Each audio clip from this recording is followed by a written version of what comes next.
Mga ka-sports, Happy New Year! Grabe, mainit na naman ang balita ngayon sa mundo ng Asian basketball. Dahil ang import na minsang kinatatakutan at pinaniniwala ang magiging kasama ng ating national team na Gilas Pilipinas, ayon, fired na daw sa Taiwan dahil umano'y humina ito.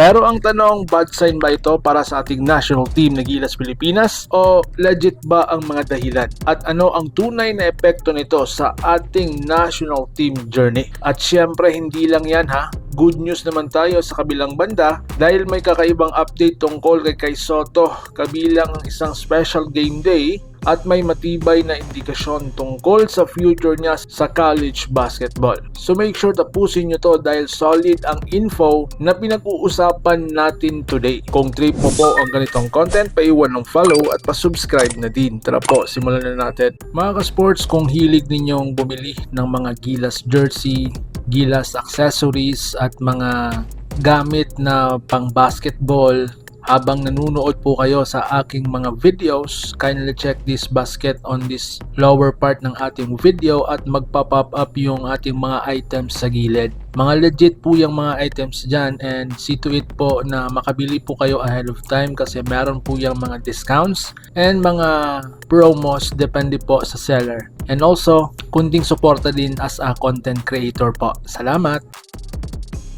Unahin na natin mga ka-sports ang Boatright controversy. Unahin natin ang pinakamainit ngayon ha. Si Boatright ay isang top level guard na kilala sa scoring ability, leadership at pagiging clutch ay natanggal umano sa kanyang Taiwan team dahil sa sinasabing paghina ng kanyang performance at hindi na raw ito fit sa sistema ng kanyang koponan. So meaning, hindi raw consistent, bumaba ang efficiency at hindi naabot ang expectation. Now the big question, bad sign ba ito para sa ating national team na Gilas Pilipinas? Mga ka-sports, here's the reality. Una, ang bad perspective. Kung player na mataas ang expectation, biglang bumababa ang kanyang laro. Ibig sabihin, pwede itong magiging weakness sa international play. Pangalawa, ang kanyang neutral reality. Pero remember, iba ang club system sa national team system. Iba ang role, iba ang responsibilidad. Pangatlo, ang good side. May pressure ang kalaban. Pag alam mong bumaba ang laro mo,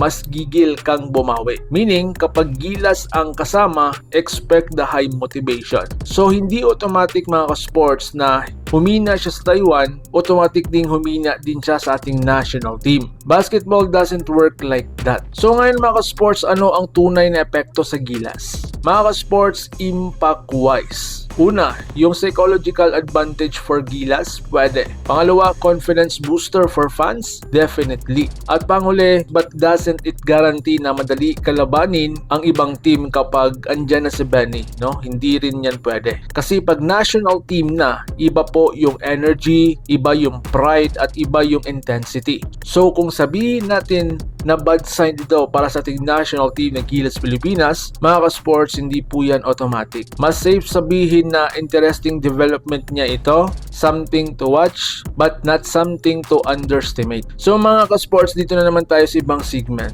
Good news para sa mga Kai Sotto fans, no? Mayroon tayong Kai Sotto update. Now, punta tayo sa masayang balita. May sinasabi ngayong special game day para daw kay Kai Sotto. Isang event, appearance, performance day na magbubukas ng mas malalaking doors daw para sa kanya. At ang nakakaganda po dito, may malakas at credible na indication na open si Kai sa college basketball route. Meaning, hindi pa po sarado ang mga posibilidad na magiging NCAA player siya or maglaro sa structured college program habang patuloy na nagde-develop. So ngayon mga sports, ito yung type ng move na una, long-term smart, pangalawa, skill refining, pangatlo, exposure growth, at panghuli, better basketball IQ. So meaning, mas magiging complete player po si Kai. At sino ang ultimate na makikinabang? Unang-una po talaga. Of course mga ka-sports, unang-una po talaga ang ating national team na Gilas Pilipinas. So konting recap lang po tayo mga ka-sports ha.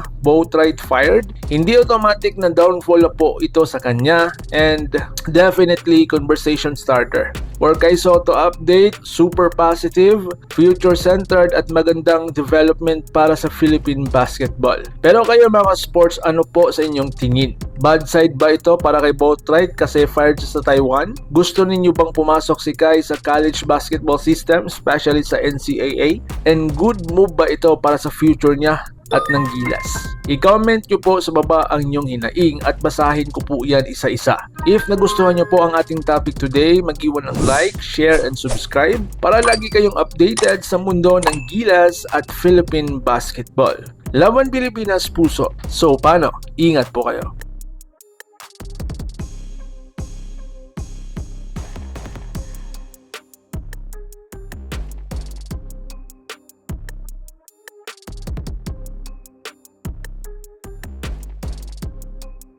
Mga ka-sports, kung hilig ninyong bumili ng mga Gilas jersey, Gilas accessories at mga gamit na pang basketball habang nanunood po kayo sa aking mga videos, kindly check this basket on this lower part ng ating video at magpa-pop up yung ating mga items sa gilid. Mga legit po yung mga items dyan and see to it po na makabili po kayo ahead of time kasi meron po yung mga discounts and mga promos depende po sa seller. And also, kunting suporta din as a content creator po. Salamat!